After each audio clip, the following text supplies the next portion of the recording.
back to my film and TV channel. We're all staying safe and well. We're going over to Amazon Prime today for one of their, interesting release. Guy Ritchie, yes, it's nice when you get these sort of straight to streaming, or I think this did have a theatrical release. We'll have a chat about that in a minute. But it just suddenly appeared. I thought, oh, that looks interesting. And let's be honest about it, with Netflix and Amazon Prime, you don't get a lot of English stuff, do you? As in American, US, Australian, British sort of stuff. So it's nice when you get something like this appearing. So I was looking forward to watching this. Did you enjoy it? Well, let's have a talk about it.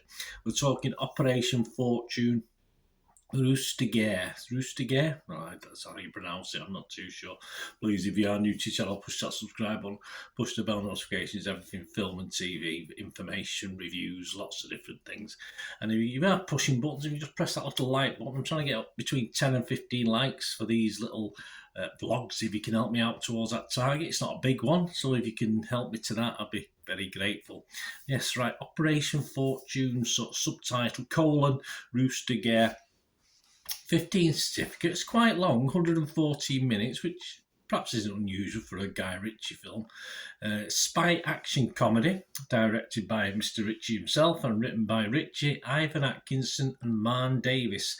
And it stars, amongst others, Jason Statham. Yes, I do like Jason Statham. Aubrey Plaza. Yes, I do like Aubrey Plaza. Josh Hartnett.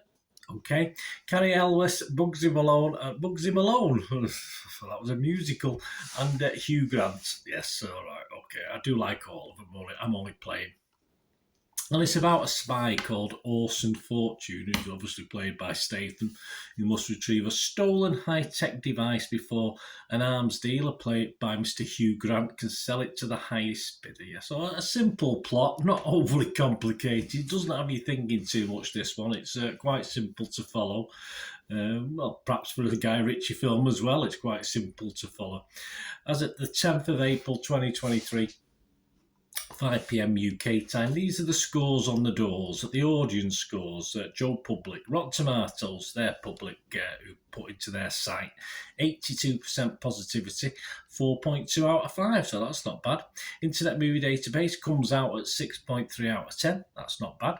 And Metacritic, Metascore, the other site we'll look at, their users bring it at 6.7 out of 10, so that's not bad at all, is it? As I said, it did have a theatrical release worldwide in and around January of this year, and released in the US on March the 3rd, and of course it appeared on Amazon Prime on the April the 7th.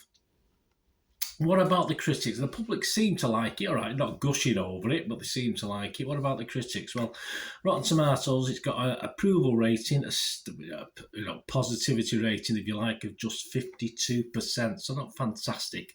That's based on 143 reviews. An average rating, a little bit below that 6 out of 10 I like to see, 5.6 out of 10.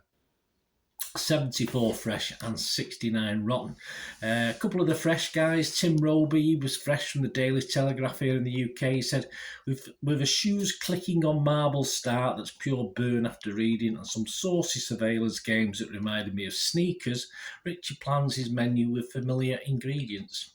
Or we've seen it before, shall we say. Kevin Mayer from the Times in the UK, he was fresh on it as well. He said, the film is mostly content to watch Statham perform some nifty beatdowns before introducing us to a scene and movie-stealing Hugh Grant. Okay, as a buffoonish arms dealer apparently slathered in Donald Trump's fake tan. Yeah, it was okay. Nothing fantastic. Sheila O'Malley, she was rotten on this, so she's from RogerEbbett.com. She said, there are elements of parody, but Operation Fortune is not broad enough to be a spoof. It's weirdly empty. Yeah, and I sort of share some of what Sheila's saying there. It's not quite what I expected.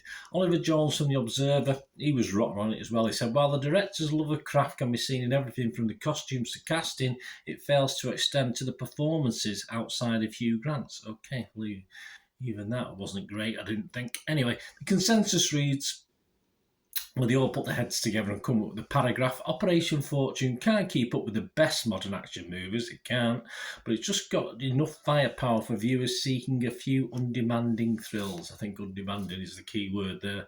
Metacritic, the other site we look at for the critics, 34 critics, 51 out of 100, so a little bit less. And it got 8 positive reviews, 22 mixed, and 4 negative. And it scored anywhere between 25 and 100 out of 100. We don't believe those figures, do we? The Rap's Robert Abelli, he didn't like it, only give it 40. He said Ritchie has always been a performative director, so maybe Operation Fortune is right in line with his jocular acts of gutter criminality and Hollywood imitations, existing in a kind of touristy netherworld of entertainment, more a handsomely mounted ruse of an action comedy than one itself. Yeah, I think whatever he's saying, I'm going along with that one. The AV Club's Matada El Fadi liked it a bit more, give it 67, and said, for the most part, Operation Fortune is a fun time at the movies. There's laughter, action, and movie stars playing to their strengths. It's exactly what audiences expect to see from Ritchie. And that's its main selling point, if only the second hour was tighter, maintaining the film's fast rhythm. Right, my little thoughts. Right, if I was to rate this for Rotten Tomatoes, I've only got 2 options, fresh or rotten. I'd have to go fresh. If I was rating it for Metascore, positive, mixed or negative, I'd have to go mixed on this one, in fairness. And if I was rating it for Internet Movie Database, where they ask you to put a rating in, I couldn't give them one, actually, because they don't allow halves, do they? I would give it 5.5 out of 10. 5 or 6. That's it. I'd probably end up giving it a 5, in fairness, rather than 6.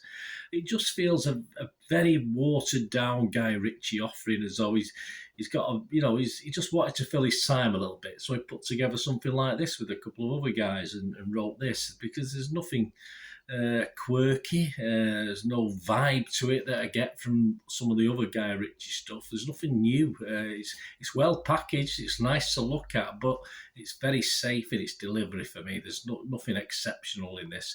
It's easy on the eye, as I said, lacks real oomph. Lacks real oomph for me.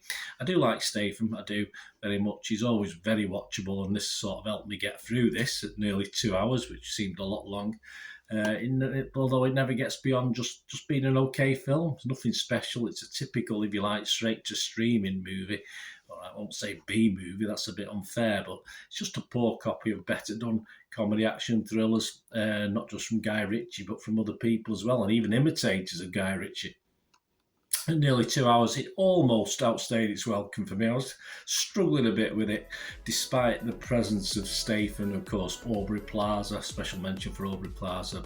It's nice to see her in a film like this as well. But yeah, it was a struggle. It just wasn't quite what I expected, and a little bit disappointing. Let me know what you think, guys. It'd be great to hear from you. Until we meet again, that's one thing, don't I? Please stay safe, everyone. Bye for now.